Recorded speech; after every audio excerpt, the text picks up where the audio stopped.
Un jour, Mahatma Gandhi aurait dit « Jésus était le plus grand praticien de la non-violence de l'histoire et les chrétiens sont les seuls à ne pas savoir que Jésus était non-violent. » Gandhi n'avait pas tout tort, mais comme dans toute chose, il y a des exceptions à la règle. Historiquement parlant, et cela Gandhi ne pouvait peut-être pas le savoir, les premiers chrétiens jusqu'à la période de l'empereur Constantin étaient pacifistes. C'est-à-dire, ils refusaient de faire recours à la violence physique et donc ils refusaient de participer à la guerre.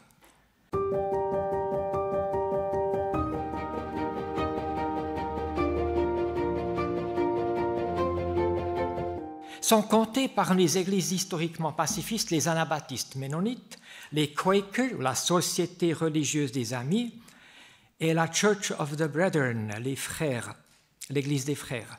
Ces traditions ecclésiales considèrent la non-violence comme caractéristique de leur identité. Elles sont considérées historiques parce qu'il ne s'agit pas de mouvements ecclésiaux récents ou modernes dont les racines remontent dans l'histoire de l'Église et qui s'inscrivent dans la ligne de pensée de Jésus et de l'Église primitive plutôt que dans une compréhension pacifiste libérale. Les églises historiques de paix ne refusent pas la guerre simplement parce qu'elles ont une idée spécifique de l'enseignement de Jésus en ce qui concerne la violence, mais surtout parce qu'elles refusent de s'engager à protéger la souveraineté d'une forme particulière de gouvernement ou d'État. Du coup, il n'est pas question que de la guerre, mais plutôt du rapport Église-État, voire du rapport Église-société. D'où l'importance du terme « réforme radicale ».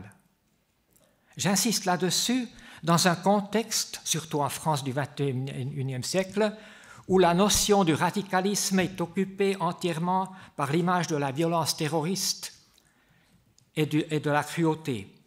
Radical, pourtant, signifie aller au fond des choses et s'y prendre de manière drastique.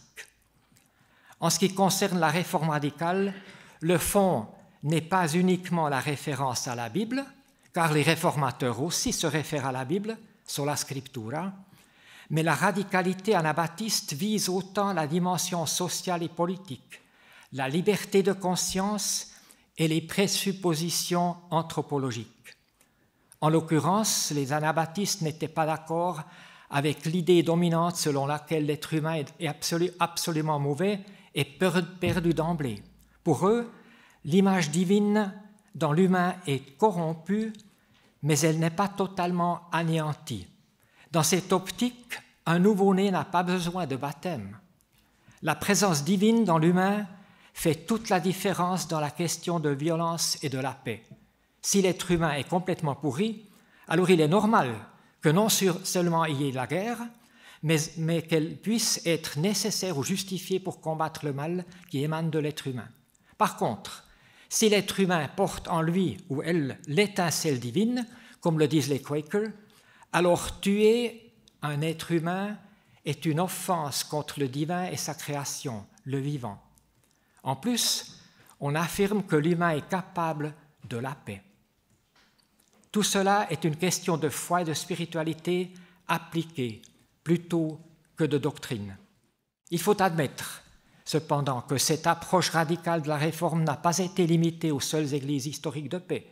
Il y a aussi les frères tchèques, par exemple, ou les Kimbaguistes en Afrique, ou les disciples.